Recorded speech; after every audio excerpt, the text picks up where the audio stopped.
Hi friends, எல்லோருக்கும் வணக்கம். எல்லோரும் எப்படி இருக்கீங்க? நல்லா இருக்கீங்களா? இன்றைக்கி அந்த கதையோட அடுத்த பகுதி தான் பார்க்க போகிறோம். அதுக்கு முன்னாடி நீங்கள் செய்ய வேண்டிய விஷயம் என்ன அப்படின்னு கேட்டிங்கன்னா, மறக்காமல் நம்ம சேனலை சப்ஸ்கிரைப் பண்ணிக்கோங்க. கீழே இருக்க பெல் பட்டனையும் கிளிக் பண்ணுங்கள். அப்போ தான் நான் போகிற வீடியோஸ் எல்லாமே உங்களுக்கு உடனுக்குடனே நோட்டிஃபிகேஷன் வரும். ஸோ மறக்காமல் சேனலை சப்ஸ்கிரைப் பண்ணிவிட்டு வீடியோ பாருங்கள் ஃப்ரெண்ட்ஸ். வாங்க நம்ம கதைக்குள்ளே போகலாம். நான் மறுநாள் என்ன யோசித்தேன் அப்படின்னா, இதுக்கு மேலே இந்த ரிலேஷன்ஷிப் நம்மளுக்கு வேண்டாம் அப்படின்னு சொல்லிட்டு நானே யோசிக்க ஆரம்பிச்சிட்டேன். ஏன்னா இதுக்கு முன்னாடி அம்மாலாம் சொல்லிட்டு இருந்தாங்க, இந்த லைஃப் ஏம்மா உனக்கு, நீ தேவையில்லாத வேலையெல்லாம் பார்த்துக்கிட்டு இருக்க அப்படிங்கிற மாதிரி எங்கள் அம்மாவே பேச ஆரம்பிச்சிட்டாங்க. ஏன் அப்படின்னா, குழந்தை எனக்கும் அவருக்கும் அரேஞ்ச் மேரேஜ் தான். 7 வருஷமாக குழந்தை கிடையாது. எனக்கு எல்லாமே போயிட்டு செக் பண்ணதில் ஒன்றும் இல்லை, ப்ராப்ளம் ஒன்றும் கிடையாது, உங்கள் ஹஸ்பண்ட் நீங்கள் அழைச்சிட்டு வந்துங்க அப்படிங்கிற மாதிரி டாக்டர் ஒரு 1 இயருக்கு முன்னாடியே நாங்கள் பார்த்தப்போ சொன்னார். ஆனால் இவர் நான் எப்போல்லாம் இது பண்ணுறேனோ அப்போ எல்லாம் வேண்டாம் அப்படிங்கிற மாதிரி சொல்லிட்டு இருந்தார். நான் அந்த இதில் என்னால் என்ன பண்ண முடியும் அப்படிங்கிற மாதிரி இருந்ததுன்னா, சரி ஓகே, நம்ம லைஃப்குள்ளே வந்துட்டோம், நம்ம முடிஞ்ச வரைக்கும் இதை விட்டுட்டு நம்ம போகக்கூடாது, எப்படியாச்சும் நம்ம இவங்களோடயே இருக்கணும் அப்படின்னு சொல்லிட்டு, அவருக்கும் என் மேலே அந்த அளவுக்கு ஒரு பாசமாகவோ ஒரு இதாகவோ அன்பாகவோ கிடையாது. ஏதோ அவங்களும் கல்யாணம் பண்ணி வச்சுட்டாங்க அப்படின்னு சொல்லிட்டு அவரும் வாழ்ந்துட்டு இருக்க மாதிரி தான் இருந்தார். கல்யாணம் பண்ண புதுசுலலாம் ஓரளவு வெளியில் அழைச்சிட்டு போவாங்க, பண்ணுவாங்க, செய்வாங்க. இப்போ ஒரு 3 இயர்ஸாக பார்த்தீங்கன்னா சுத்தமாக ஒன்றுமே கிடையாது. வேலைக்கு போவாங்க, வருவாங்க.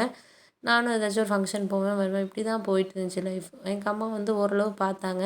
7 இயர்ஸ் ஆயிடுச்சு, நீ இதுக்கு மேலே இருக்காத, உனக்கு அப்புறம் கல்யாணம் பண்ணி கொடுத்தவங்களாம் 2 குழந்தைங்க பிறந்துடுச்சு, நீ நான் இந்த வாழ்க்கையில் உன்னை நான் கட்டாயப்படுத்தலைம்மா, நீ எனக்காகவோ இல்லை அப்பாவுக்காகவோ நீ இது பண்ண வேண்டாம். அண்ணன் தானே, அண்ணன் அவன் சொன்னால் புரிஞ்சுக்குவான், அவன் ஃபஸ்ட்டு கொஞ்சம் இது பண்ணுவான். அவன் என்ன சொல்கிறான்னா, அந்த லைஃப்லேயே இருந்தாலும் அவளுக்கு ஒரு குழந்தை இருந்தால் தானம்மா அந்த லைஃப்பில் இருக்க முடியும், தேவையில்லாமல் எதுக்கு இது பண்ணிகிட்டு இருக்கா அப்படின்னு தான் அவன் சொல்கிறாளே தவிர வேறு எதுவும் அவன் சொல்லலை. உனக்கு நல்ல இதுக்கு தான் அவன் சொல்கிறான். ஏன்னா எல்லாரும் கேட்குறாங்க, என்ன இது மாதிரி மேரேஜ் ஆகிடுச்சு, இத்தனை வருஷம் ஆகிட்டும் நீங்கள் ஏன் இன்னும் ட்ரீட்மெண்ட் எடுக்காமல் வச்சுருக்கீங்க, அந்த பையனுக்கு ஏதாச்சும் ப்ராப்ளமாக இருந்தாலும் நீங்கள் ஏதாச்சும் இது பண்ண வேண்டியது தானே அப்படிங்கிற மாதிரி அவங்க அது மாதிரி தான் கேட்குறாங்களே தவிர வேறு எந்த விஷயத்தையுமே சொல்ல மாட்டேங்கிறாங்க, பண்ண மாட்டேங்கிறாங்க. அப்படி தான் அவங்க நினைக்கிறாங்கன்னொன்னே, சரி ஓகே, நீங்கள் ஒன்றும் கவலைப்படாதீங்க, எதாக இருந்தாலும் நம்மளுக்கு கொஞ்சம் ஒரு சில நாட்கள் கொஞ்சம் கஷ்டமாக தான் இருக்கும். அதுக்கு மேலே நம்ம எதுவும் சொல்லிகிட்டு இருக்க முடியாது.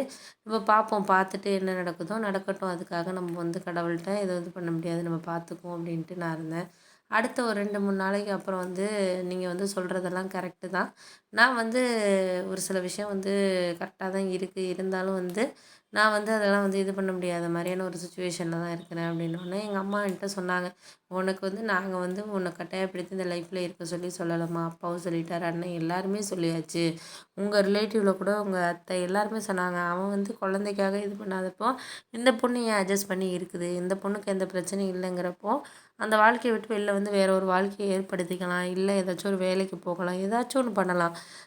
அவனையே நீ சுற்றிக்கிட்டு இருக்கிறதுனால தான் அவன் கொஞ்சம் இவளுக்கு நம்மளை விட்டால் வேறு எங்கேயும் இடம் கிடையாது அப்படிங்கிற மாதிரி இவனே ஒரு முடிவு பண்ணிட்டான், அதனால தான் அவன் ஒரு அலட்சியமாக இருக்கிறான் அப்படின்னோடனே அப்புறம் தான் எனக்கு புரிய ஆரம்பிச்சு. சரி ஓகே, இதுக்கப்புறம் நம்ம லைஃப்பை பார்த்துக்கணும் அப்படின்ட்டு நானும் இவர்கிட்ட போய் எவ்வளோ பேசி பார்த்தேன். இது மாதிரிங்க வாங்க, நம்ம டாக்டர்கிட்ட போய் கன்சல்ட் பண்ணுவோம், அவங்க என்ன சொல்கிறாங்க என்னென்னு கேட்போம், இல்லைன்னா வேறு குழந்தைனாச்சும் உங்களுக்கு ஏதாச்சும் ப்ராப்ளமாக இருந்தாலும் வேறு குழந்தை ஏதாச்சும் தத்தெடுத்துக்கலாம், அம்மா அப்பா இல்லாமல் எவ்வளோ குழந்தைங்க இருக்குங்க அனாதை ஆசிரமத்துலலாம், அவங்கள நம்ம பண்ணிக்குவோம், அடாப்ட் பண்ணிட்டு வளர்ப்போம், நம்ம குழந்தைய வளர்ப்போன்னொன்னே நான் எப்படி அடுத்தவங்க குழந்தைய வளர்க்குறது, அதுக்கு ஒரு டயலாக் பேசிக்கிட்டு அப்படி இருந்தார்.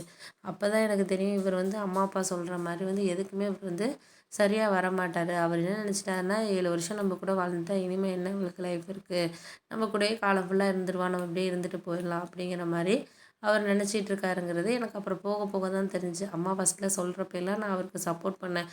இல்லைம்மா, அவருக்கு கொஞ்சம் மனசு கஷ்டமாக இருக்குங்கிறாரு, வரமாட்டேங்கிறாரு, நான் எப்போ ட்ரீட்மெண்ட்டு கூப்பிட்டாலும் ஏதாச்சும் ஒரு தடவை வயிற்று வலிக்குது, இல்லை தலையை வலிக்குது, இல்லை யாராச்சும் ஃபங்க்ஷனுக்கு போகிற மாதிரி போயிடுறது, இப்படி தான் பண்ணிக்கிட்டு இருந்தேன். கிட்டத்தட்ட 2 இயர்ஸாகவும் மந்த்லி மந்த்லி ஏதாச்சும் ஒரு ஹாஸ்பிட்டல் யாராச்சும் சொல்கிறப்போ வாங்கன்னு கூப்பிட்றப்போ இதே தான் எனக்கு பதில் சொல்லிகிட்டு இருந்தாரே தவிர எதுவுமே அவர் ஒரு கிளியராக எனக்கு வரேன், நான் பண்ணுறேன் அப்படிங்கிற மாதிரி அவர் எதுவுமே சொல்லலை. அப்புறம் தான் எனக்கு புரிய ஆரம்பிச்சு, சரி இவருக்கு ஏதோ ப்ராப்ளம் இருக்குது, அதை நம்மள்ட்ட மறைக்கிறாரு.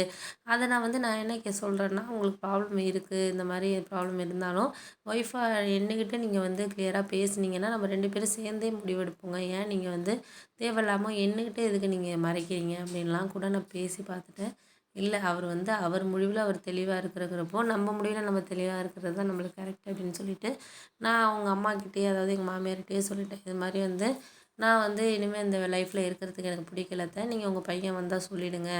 நான் வீட்டுக்கு கிளம்புறேன் அப்படின்னு சொல்லிட்டு துணியெல்லாம் எடுத்து வச்சுட்டு எங்க வீட்டுக்கு வந்துட்டேன். வந்ததுக்கப்புறம் அம்மா ஒண்ணும் சொல்லல. கொஞ்சம் அமைதியா கொஞ்ச நேரம் இருந்தாங்க. அப்புறம்